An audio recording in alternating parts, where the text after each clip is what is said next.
Havidalá, a nossa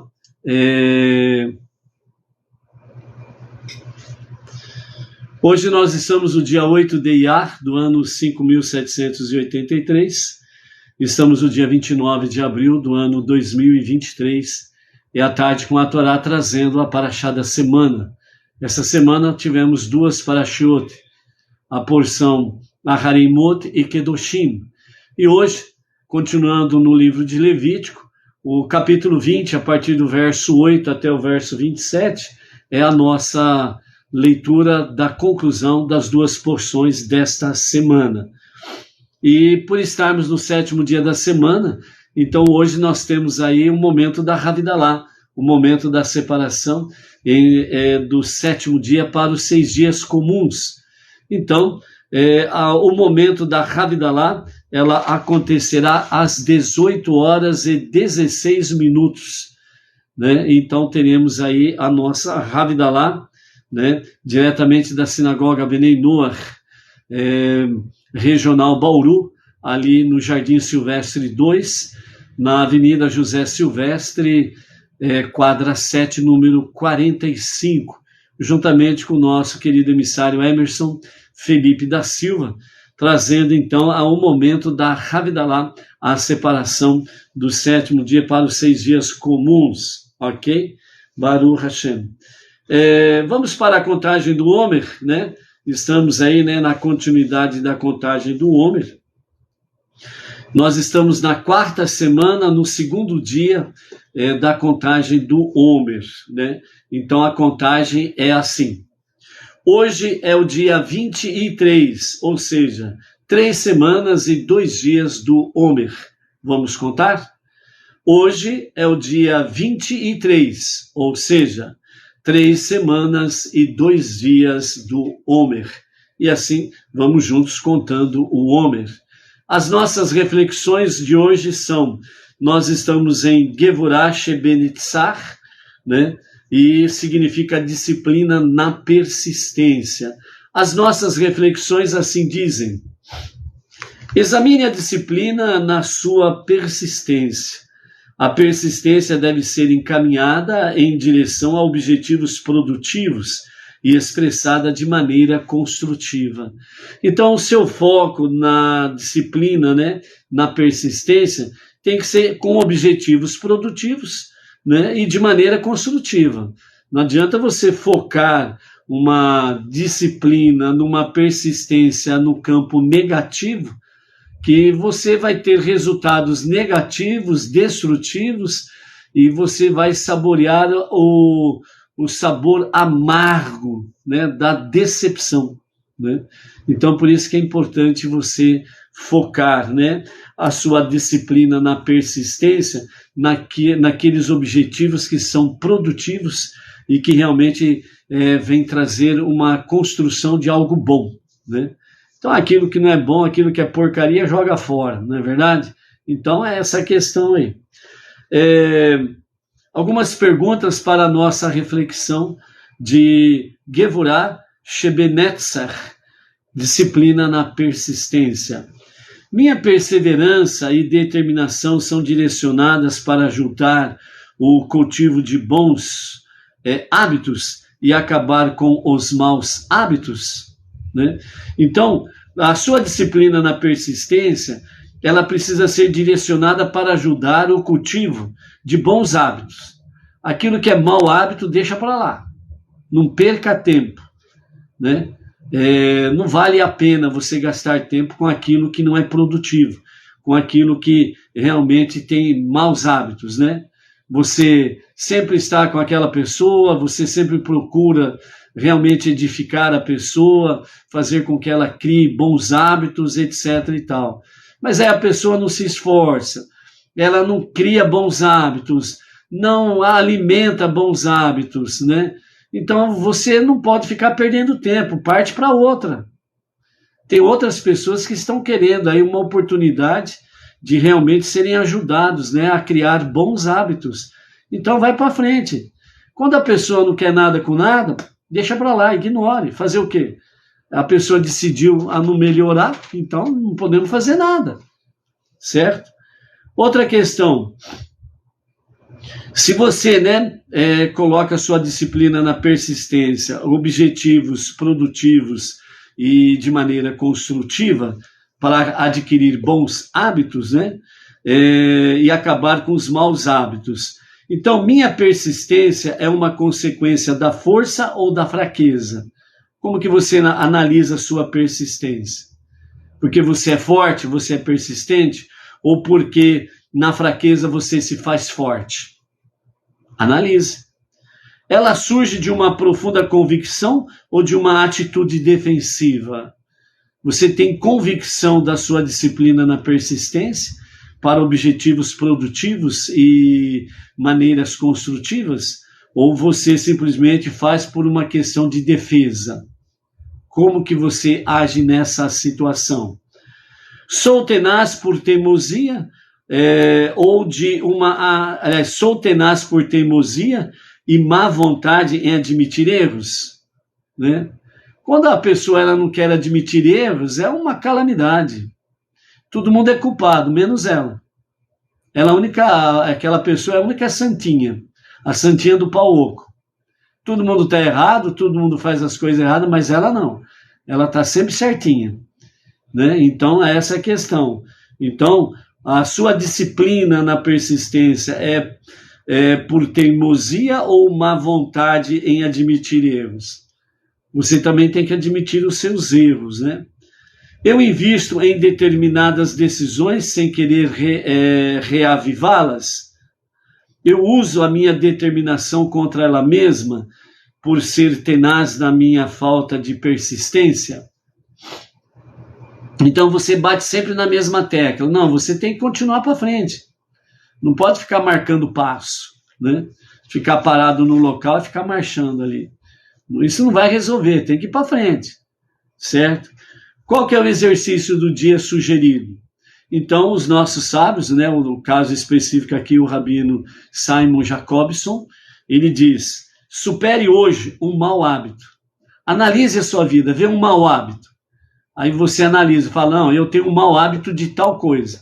Então agora o desafio é, supere esse mau hábito e transforme ele num bom hábito. Ok? Baruch Hashem? Vamos para frente? É isso daí. Vamos mandar o nosso Shabbat Shalom para as seguintes pessoas, né? E os seus familiares, já ainda que estamos no Shabbat. Então é um Shabbat Shalom para as seguintes pessoas e os seus familiares. O Valdir Pires Adão, São Paulo, capital. O Jandir Dias, de Campo Grande, Mato Grosso do Sul. Sebastiana Riverleia, de Cacoal, Rondônia. A Ana Lúcia Campos, lá do Rio de Janeiro. O Marcos Paulo dos Santos, São Bernardo do Campo. Aliás, é São Bernardo dos Campos, né? São Paulo, Grande São Paulo. Leandro Padovani, da cidade de Registro, São Paulo. Temos aqui o Yosef Ben Rug Kamer, de Bento Gonçalves, Rio Grande do Sul. Temos agora aqui 4 visitantes internacionais, depois vamos ter mais 2, então temos hoje 6 visitantes internacionais. Vamos lá. Primeiro, Yosef Ben Avraham Lopes, ele mora na cidade de Cartagena das Índias, na Colômbia. Temos o Pedro Rincon Aceros, ele mora na cidade de Bucaramanga, também na Colômbia. Então temos 2 visitantes da Colômbia aí hoje. Temos o Esteban Casanova, da cidade de Miracaibo, em Zulia, na Venezuela. Temos um venezuelano aí também, a ele e toda a família, um Shabbat Shalom.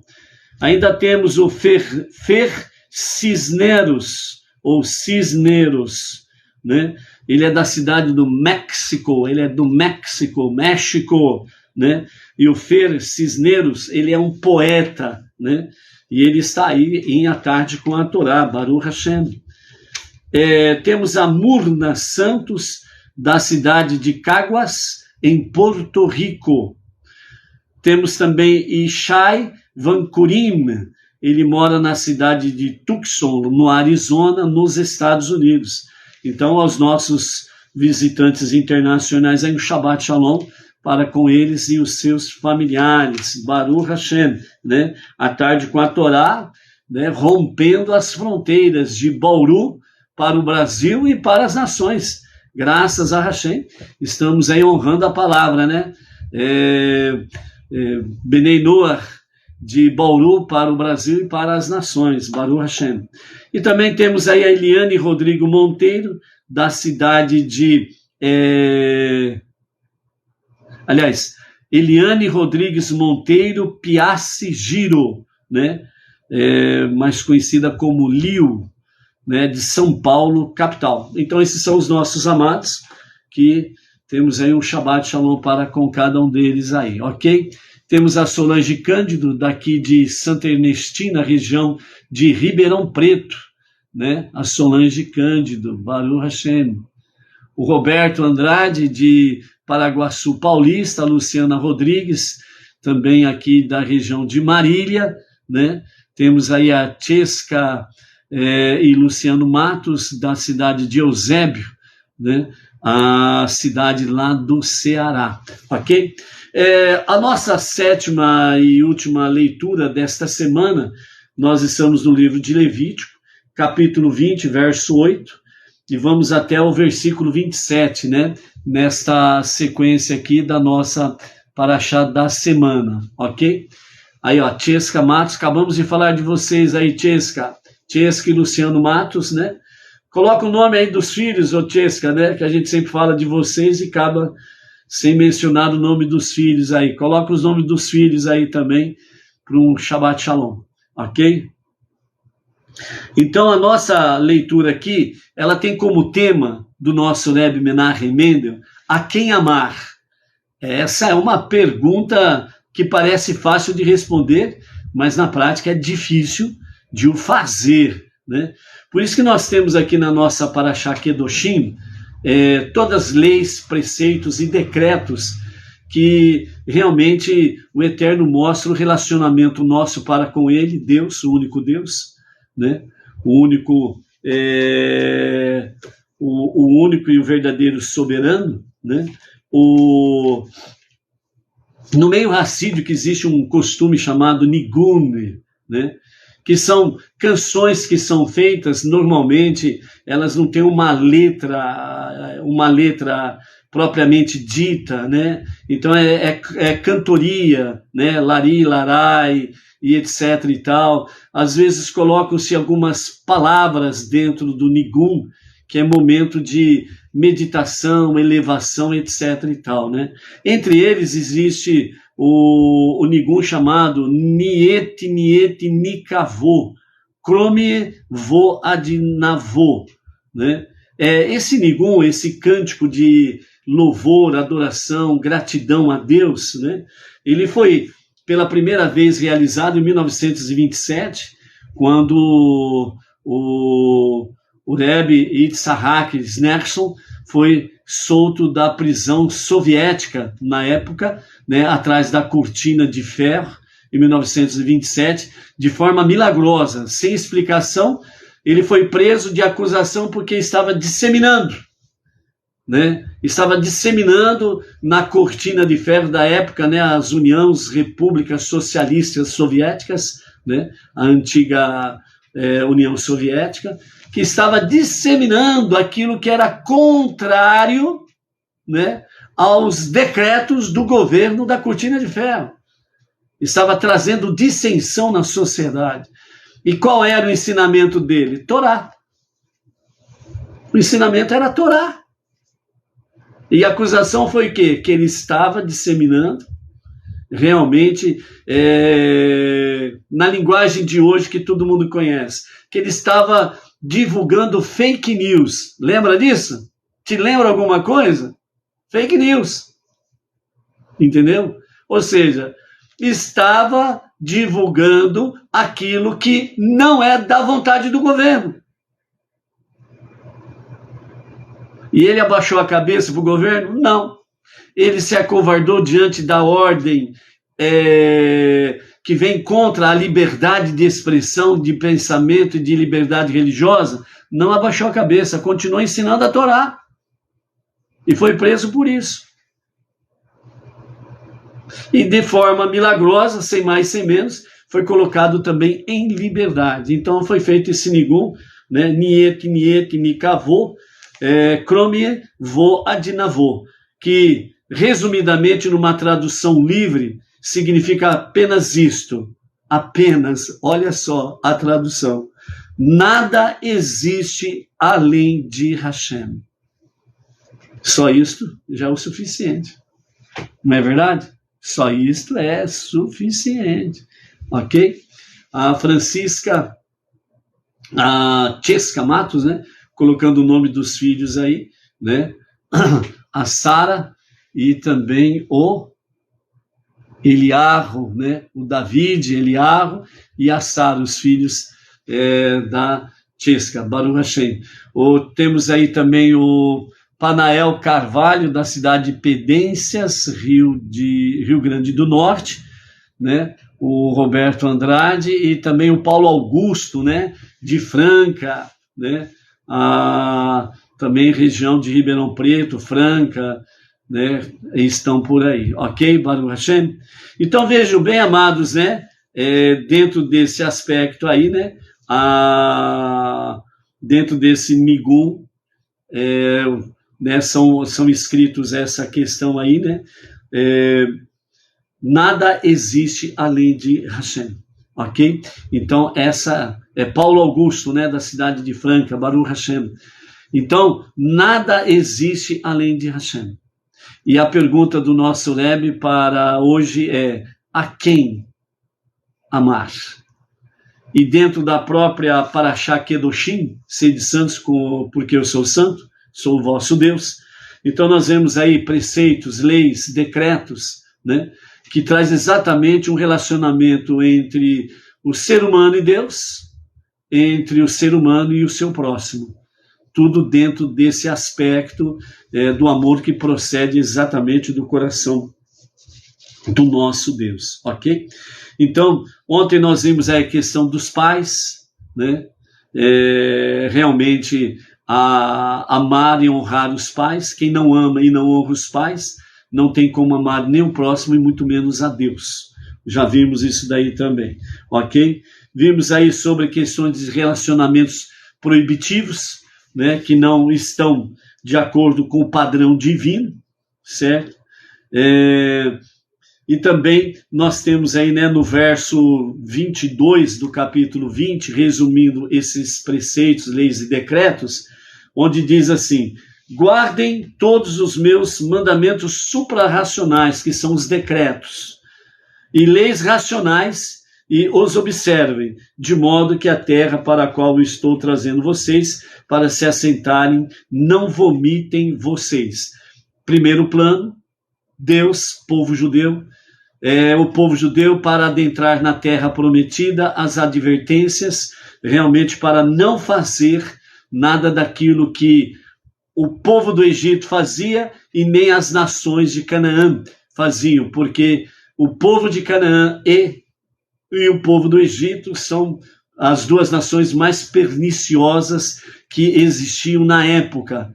Tudo que não presta, ali estavam as fontes de tudo que é negativo, destrutivo, forças de magia, demoníacas e companhia limitada, tudo que envolvia esses aspectos de energias negativas e destrutivas dentro da própria idolatria, que também conduzia às relações proibidas, né? Então nós temos tudo isso daí. Então, o verso 22 do capítulo 20, guardem todos os meus decretos, que são os mandamentos suprarracionais, e as leis racionais, né? Suprarracionais são aquelas leis irracionais. É a vontade divina, mas não tem uma explicação lógica, mas é a vontade divina. Bem como também leis racionais, aquela que você pode compreender e entender, e você não fazer por causa que você compreende e você observa. Mas vamos ver, dentro desse aspecto, os comentários de Irash, de Maimônides, né? o que eles nos traz para nós e também o pensamento racídico dos nossos mestres, né? Então, Urashi, primeiramente, ele diz assim: uma pessoa não deve dizer, eu acho carne de porco repugnante, ou eu não quero usar uma mistura de lã e linho, que é uma proibição específica para o povo judeu, mas vamos refletir sobre a questão do mandamento suprarracional, o decreto.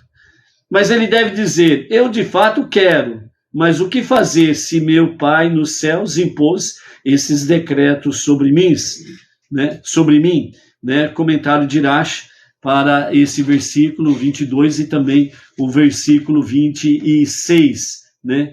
Que nos fala, vocês serão sagrados para mim, diz o Eterno, porque eu sou vosso Deus, sagrado sou, né? Então, a reflexão que se faz aqui é exatamente esse, né? Deus proibiu o povo judeu de comer carne de porco. Um exemplo aqui, proibiu também de não fazer mistura no tecido de roupas, né? Nas roupas de lã e linho. Não tem uma explicação lógica sobre a mistura de lã e linho, como também não tem uma explicação lógica. Alguma coisa nós compreendemos, algumas coisas nós entendemos, mas não na sua plenitude, no seu 100%. Né? O que tem a mistura de lã com linho? Existe alguma explicação? Alguns sábios trazem alguma coisa, etc. e tal, mas não é uma coisa que, vamos dizer assim, satisfaz a compreensão. Comer carne de porco também é a mesma coisa. Certo? Então, como que deve se comportar o judeu? Carne de porco é uma coisa repugnante, misturar lã e linho é uma coisa repugnante. Não. Ele deve dizer, eu gostaria de usar lã e linho, eu gostaria de comer carne de porco, porém, o meu Deus fez um decreto para que não. Então, o que eu posso fazer? A não ser obedecer? Ponto final. Acabou. Sem conversa mole, sem discussão, sem nada. Não adianta querer ficar procurando pelo em ovo. Chifre em cabelo de cavalo, como diz o outro também, né? Não adianta ficar procurando essas coisas. Deus disse, ponto final, acabou. Ok? Para compreendermos essa questão. Maimônides, ele nos comenta da seguinte forma, sobre os mandamentos racionais e irracionais. Então ele diz, o princípio de que uma pessoa deveria desejar transgredir os mandamentos e somente se contém porque meu Pai nos céus impôs esses decretos sobre mim. Só se aplica aos mandamentos suprarracionais. Porém, uma pessoa não deve desejar realizar proibições racionais, como, por exemplo, roubo, assassinato, etc., né, como está escrito em Shemoneh Perakim, capítulo 6, que faz parte dos comentários de Rashi, ok? Aliás, de Maimônides, Rambam, ok? Então, o que nós temos aqui, literalmente falando? A Inês Martins, de Pirajuí, Shabbat Shalom. Então, o que nós temos aqui? Então, Rambam, Maimônides, ele traz para nós a questão decretos, que são os mandamentos suprarracionais, e as leis racionais, aquela que nós analisamos, compreendemos e pabum, ok? Obedecemos, de forma que nós compreendemos, obedecemos. As suprarracionais, que são os hukim, os decretos divinos, que não conseguimos compreender plenamente, mas Deus disse para não fazer, então não faço, obedeço, ponto final. Então essa é a questão a partir do povo judeu, assim Deus fala. Então aqui Maimônides ele diz assim, quanto à questão dos mandamentos suprarracionais, que é exatamente o quê? Aquele que nós não compreendemos completamente. Então Rambam, Maimônides diz assim, quanto a esses, a pessoa ela até pode pensar em não obedecer. Porque como ela não compreendeu corretamente ainda, ou plenamente, ela até pode pensar em realmente em não obedecer. Por exemplo, que nem a carne de porco, né? Eu quero comer a carne de porco, gostaria de comer carne de porco, eu desejo comer carne de porco. Isso o judeu literalmente falando, ok? Mas eu não o faço por quê? Porque simplesmente eu não tenho eu não faço porque Deus assim o decretou, ok? A Inês está dizendo que travou, está sem áudio. Está sem áudio aí, pessoal? Tem áudio ou não tem áudio? Cortou o áudio? Como que nós estamos? Destravou, travou? Dá um feedback aí, ok? Travou aí, Edna? Tem som? Hã? A Luciana disse que está normal, a Edilane Minorello, que não tinha visto ainda por aqui, a Rosa Maria Simplício de Farias, está tudo ok, Baruch Hashem. O Panael Carvalho também está dizendo, está tudo tranquilo, normal, Edilane Minorello, né, e Claudemir, Baruch Hashem. Então vamos em frente aí, vamos seguir em frente aí, certo? Então, quanto à questão dos Hukim, os decretos, que não é de fácil compreensão, certo? Então, o que acontece? Acontece que tanto o judeu como o não judeu pode até pensar de não obedecer. Pode pensar, entendeu? É uma questão. Agora, Maimônides ele diz o seguinte, quanto à questão das proibições racionais, como, por exemplo, o roubo, assassinato, etc., e coisas semelhantes a estas, entendeu? Então ele está dizendo aqui que a pessoa não deve desejar realizar proibições racionais. Então só da pessoa desejar, ela já está num perigo. Não roubar, não assassinar, etc., e coisas semelhantes às relações proibitivas, né? Não adulterar, não coabitar, né, com o ser humano com o animal, com o mesmo sexo e companhia limitada. Então, só de pensar, já há um pecado em andamento aí. E se isso não for removido, o perigo é iminente. Então, Rambam, Maimônides, traz essa diferença. Os suprarracionais, as pessoas podem até pensar e não fazer. Mas os racionais, as proibições racionais, que é de fácil compreensão, só de pensar nela já é um pecado e já está correndo um perigo muito sério dentro desse campo, entendeu? Então, essa é uma questão. Ainda, né, Rashi comenta também sobre a questão dos decretos suprarracionais, os Hukim, né? Faça, não questione, faça, né? Então Rashi ele diz assim, eles são decretos do rei, que não tem nenhuma razão, apenas faça o que ele mandou fazer, não faça o que ele não mandou fazer, não fazer, entendeu? Ainda Maimônides também conversa sobre isso, dizendo, as mitzvot, os mandamentos suprarracionais, não tem uma razão revelada, a sua essência não é revelada. Não obstante, é apropriado meditar sobre seu significado e achar explicações para elas sempre que possível, como está escrito nas leis de apropriação indevida, capítulo 8, verso 8, e também nas leis de permuta sacrificatória, capítulo 4, verso 3, escrito por Maimônides, Rambam, ok? Então, temos essa questão aí também. Agora, o pensamento racídico dos nossos mestres do Rabad, ok? Então, vamos ver o que eles nos falam aqui também. A Eunice Lorete Bezerra, lá do Rio de Janeiro, também conectada por aí.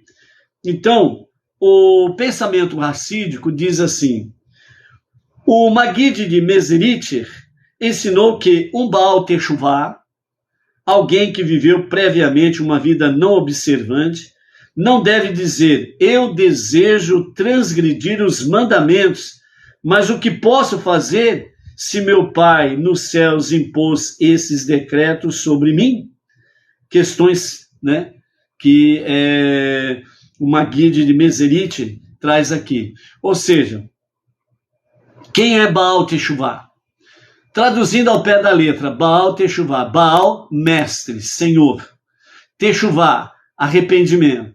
mestre do arrependimento, mestre da techuvá, de um retorno a Deus para um verdadeiro e genuíno arrependimento. Então, o Baal Techuvá é exatamente este, Senhor do arrependimento, né?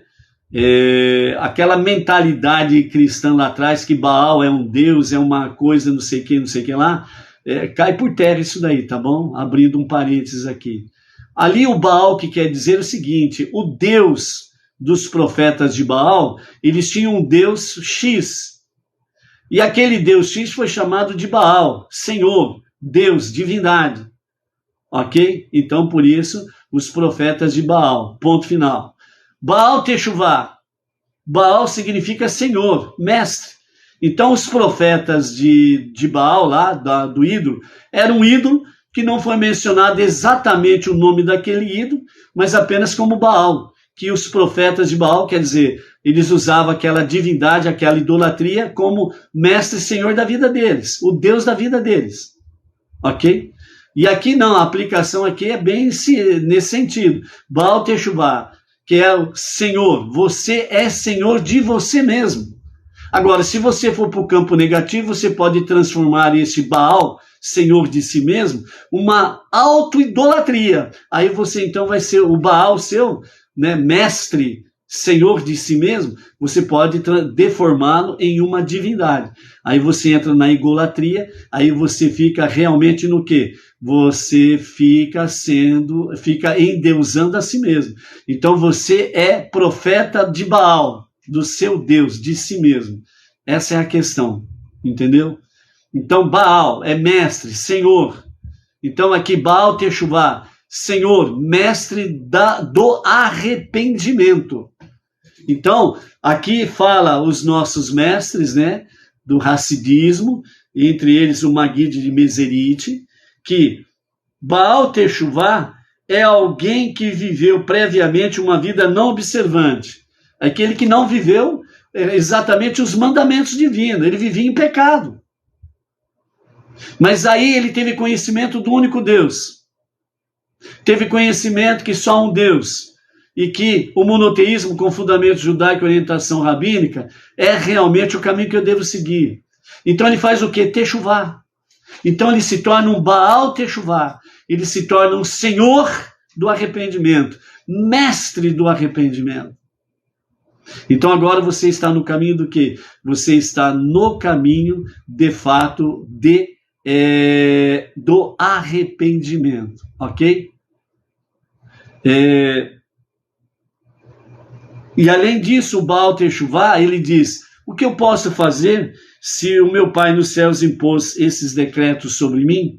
Então eu preciso apenas o quê? Obedecer.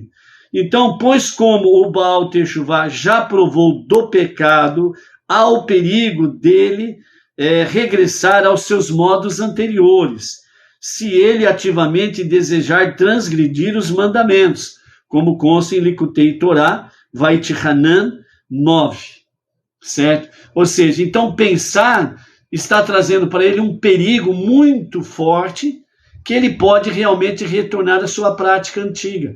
Então ele é bom não pensar nos seus erros do passado. Sabe aquele negócio que você encontra muito no meio cristão, chamado de testemunho? Ah, porque eu fiz isso, eu fiz aquilo, eu fui isso, eu fui aquilo. Não se deve fazer. É isso que está dizendo aqui o pensamento racídico. Se houve uma verdadeira techuvá, um retorno a Deus para um verdadeiro e genuíno arrependimento, então o que significa? Você foi perdoado, Deus te perdoou e lançou nas profundezas dos mares os teus pecados, pronto. Ou seja, você virou ficha limpa com Deus. E por que você vai ficar falando, eu fui isso, eu fui aquilo, eu fiz isso, eu fiz aquilo? Tá com saudade? Quer voltar para lá, né? Então não é para mencionar. Houve um verdadeiro arrependimento, uma verdadeira techuvá, tchau, acabou. Para frente. É isso que quer dizer aqui, de fato, o pensamento racídico, entendeu? Leandra Simplício, Caraguatatuba, Litoral Paulista, Baruch Hashem, está por aí também. Entendeu, amado, sobre essa questão? Então,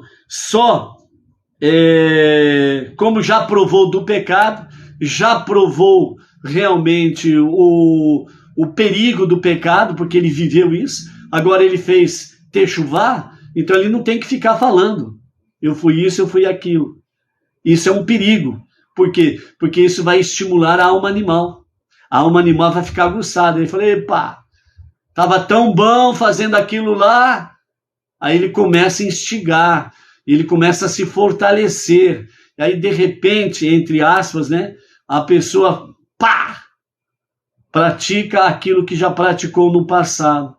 Ah, foi um escorregão, eu simplesmente dei uma escorregada no sabão. Negativo. Ou você ficou pensando demais nele, ou você ficou falando demais nele. Entendeu? Então, é um aprendizado isso daí, ok? Então, dessa forma, né, aquele que pratica techuvá, que já provou do pecado, há o perigo dele regressar aos seus modos anteriores, se ele ativamente desejar transgredir transgredir os mandamentos divinos. Porque só de pensar, que nós vimos ali o que de fato Maimônides disse anteriormente. As proibições racionais, por exemplo, não roubar, não assassinar, não adulterar e patati patatá. Quer dizer, só de ficar pensando nisso já é um pecado. Você está fortalecendo a alma animal e não a alma divina. Entendeu? Então é isso que o pensamento racídico traz para nós. Então, por isso, se refere a um certo tipo de Baal Teshuvá, que apenas endireitou seus modos, sem transformar, de fato, a natureza da sua personalidade. Ou seja, ele simplesmente se fantasiou de santinho, mas ele não abandonou, literalmente, as práticas antigas proibitivas. Ele só colocou a fantasia de santo. Mas ele continua no seu coração e na sua mente pensando naquelas coisas. Então, por isso, só de pensar já há uma transgressão aí. Mas se uma pessoa faz uma techuvá profunda, pela qual a própria natureza do seu caráter é transformada, então ela realmente pode dizer, eu desejo transgredir, sem mencionar os nomes de pecados. Eu desejo transgredir os mandamentos. Mas o que posso fazer se meu Pai nos céus impôs esses decretos sobre mim? Entendeu? Então, eu desejo transgredir. Mas, o que eu posso fazer se o Pai Celestial deu sobre mim esses decretos? Eu vou obedecer o meu Pai Celestial, né? É isso que fala aí. E como última palavra, dentro desse aspecto, né? Dos mandamentos suprarracionais, nutrem a subserviência inquestionável da pessoa de Deus, pois ela é forçada a obedecer um decreto divino que é incompreensível. Por outro lado, os mandamentos racionais promovem o apreço e o entusiasmo pela observância dos mandamentos, já que a pessoa pode apreciar o valor de observar tais mandamentos. Como Deus deseja que cumpramos todos os seus mandamentos com obediência e entusiasmo, com alegria. Ele incorporou elementos suprarracionais e racionais em todos os mandamentos, para que nós possamos ter alegria, entusiasmo, que nós possamos ter obediência à vontade divina. Por quê? Porque nada existe além dele. Nada existe além do nosso Deus. É por isso, resumidamente, que nós obedecemos e seguimos as suas instruções. Por isso, o Rebbe diz, a quem amar? Nesse nosso encerramento da nossa Parashá Kedoshim. Então, o nosso Rebbe Menachem Mendel, o líder máximo espiritual da nossa geração, diz, os sentimentos de amor em relação a uma pessoa podem ser muito fortes, tão intensos de fato que podem fazer com que consideremos desafiar as proibições da Torá ou abandonar totalmente a Deus para nos apegarmos a alguém que nos é proibido.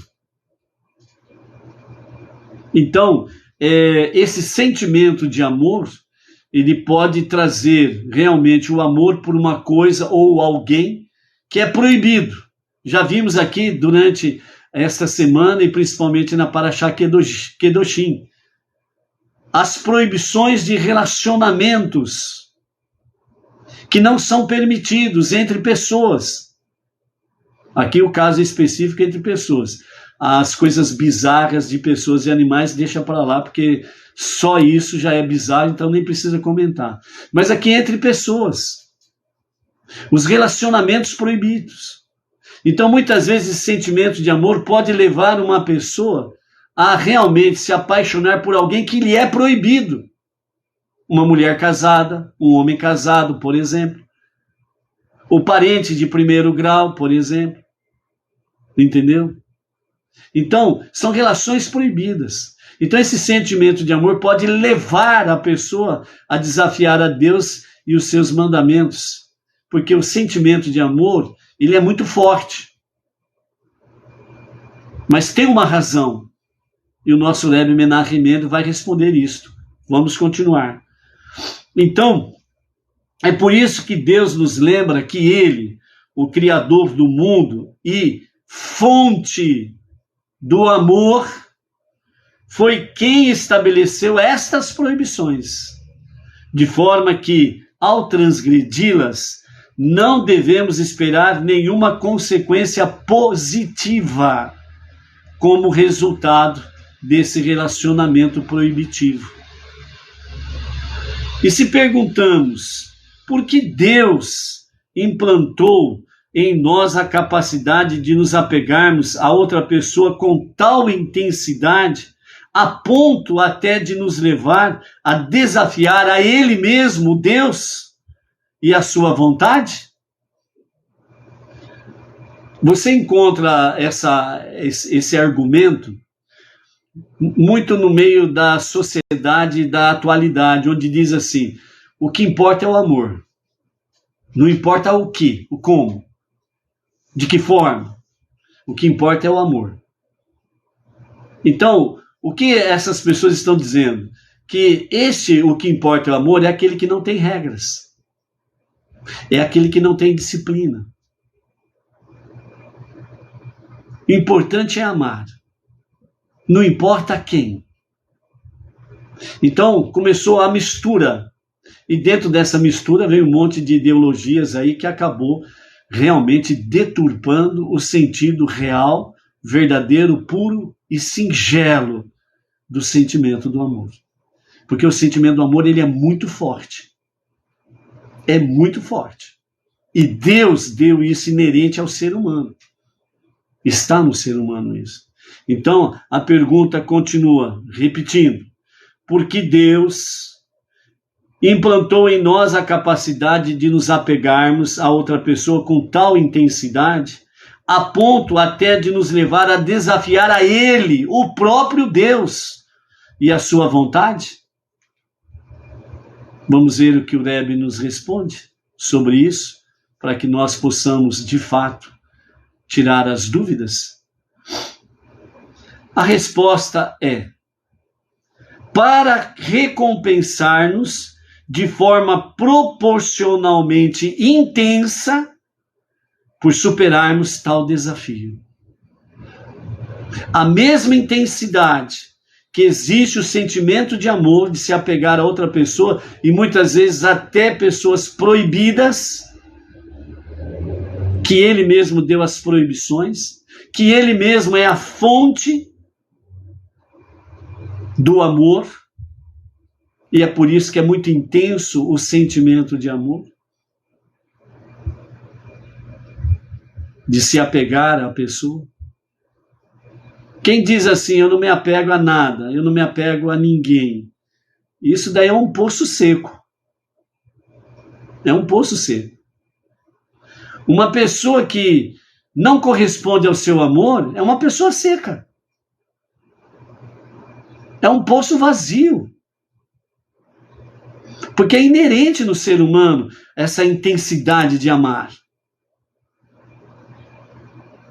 A pessoa eu sou controlada, eu sou medida, eu não sei o que, eu não sei o que lá.